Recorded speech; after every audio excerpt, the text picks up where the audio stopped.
상대방이 나오고 협의가 안 됩니다. 막무가내 식으로 나온다 그러면 결국 우리도 똑같이 이제 나가는 수밖에 없습니다. 지금부터는 제가 말하는 대로 하는 게 가장 빠른 해결 방법 중에 하나라고 얘기할 수 있습니다. 안녕하십니까.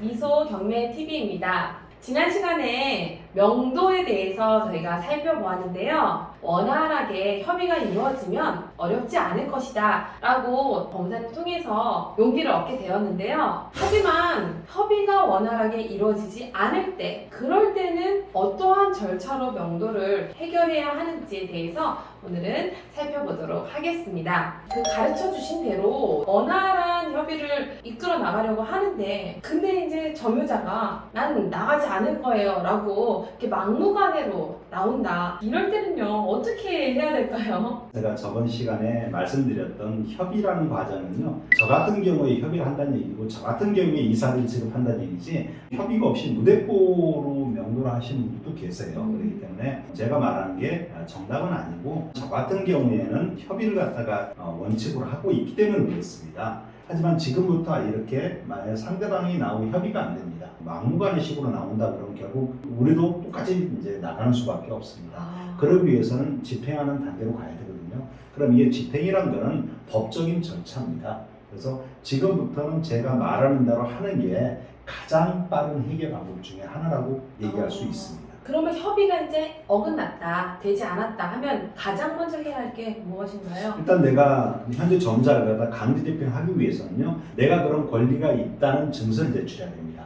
이게 소위 우리가 말한 집행권원이라는 겁니다. 근데 우리 경매 같은 경우에는요, 이 집행권을 갖다가 만드는 방법이 좀 간이하게 되어 있습니다. 우리 민사집행법에 부동산 인도명령이라는 제도가 있습니다. 그 부동산 인도명령도 우리 민사집행법에만 나와 있는 제도입니다. 네. 경매 같은 경우는 부동산 인도명령 제도가 없기 때문에요, 명도 소송이라는 절차를 밟아서 집행권을 만들어야 되는 겁니다. 네. 하지만 우리 경매 같은 경우는요, 부동산 인도명령이라는 제도가 있기 때문에 이 제도를 이용하면 현재 점유자가 만일 안 나가고 현재 버티고 있다 하더라도 그런 집행권을 쉽게 만들 수가 있다는 얘기입니다. 네. 한마디로 이렇게 생각하시면 됩니다. 지금 안 나가고 있습니다. 낙찰자 저한테 인도해달라는 명령을 해주세요 하면서 판사님한테 이르는 겁니다. 네. 그럼 판사님이 현재 그 점유자가 어떤 권리로 인해서 애초부터 점유하고 있는지에 따라서 결정문이 언제 나오냐, 이렇게 약간 갈림길이 있습니다.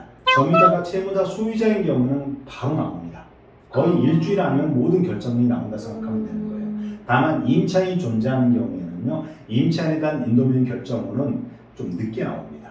임차인들은 보증금을 반환받을 때까지 점유할 수 있는 권리가 있습니다. 법적으로.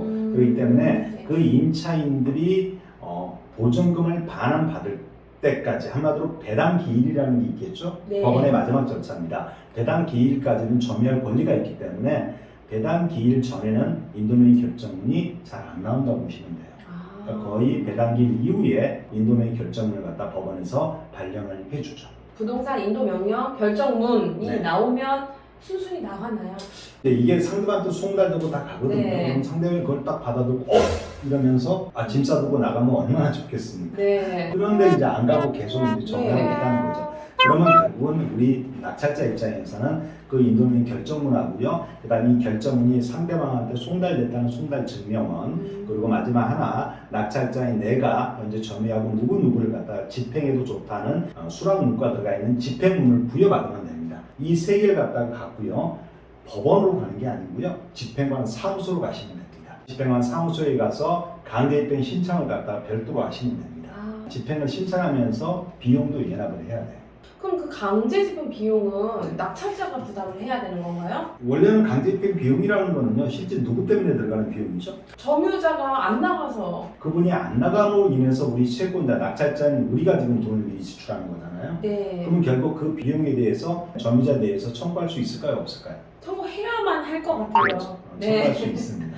그럼 강제 집행은 신청한 날 바로 이제 이루어지는 건가요? 그러진 않습니다. 집행을 신청한다 하더라도 실제 1차 개고까지 갈 때는 거의 한 10일에서 2주 정도 후에 실시가 되는 게 일반적입니다. 네. 뭐 이제 상가 같은 경우에 이제 점유자가 나갔는데 안에 뭐 집기류 같은 게 가득 이렇게 있는 거예요. 그럼 그럴 때는 어떻게 해야 돼요? 그것도 강제 집행해야 되는 거예요? 그렇기 때문에 협의할 때 중요하게 잘 하셔야 돼요. 협의할 때 어떤 이행각서라든가 받으면 좋죠. 현재 남아있는 내가 사용하고 있는 그 목적물들을 처리 않고 내가 간다 그러면 이 소유권에 대한 건 포기하겠습니다. 뭐 이런 네. 어떤 이행각서를 갖다 우리가 받아온다 그러면은 뭐 나중에 이제 상대방이 그걸 처리하지 않고 있다 하더라도 좀 우리가 유리하게 우리 임의를 처분할 수 있겠죠. 그러면 원만하게 협의를 하고 그리고 이제 이사를 갔어요.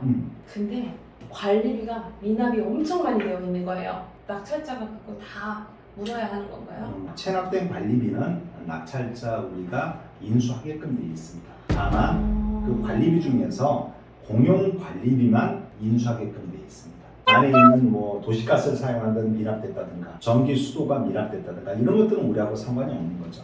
또 공용 부분을 갖다가 상대방 전 점유자가 체납해서 연체료가 부과된 것도 그 연체료도 우리가 부담할 필요는 없고요. 순수하게 관리비, 네. 체납된 관리비만 저희가 부담하면 될 것 같습니다. 네. 명도를 하면서 어려운 점이 발생을 했을 때의 내용을 좀 오늘 다뤄봤는데요. 유익하셨다고 생각이 드시면 구독, 좋아요, 알림 설정 부탁드리도록 하겠습니다. 감사합니다.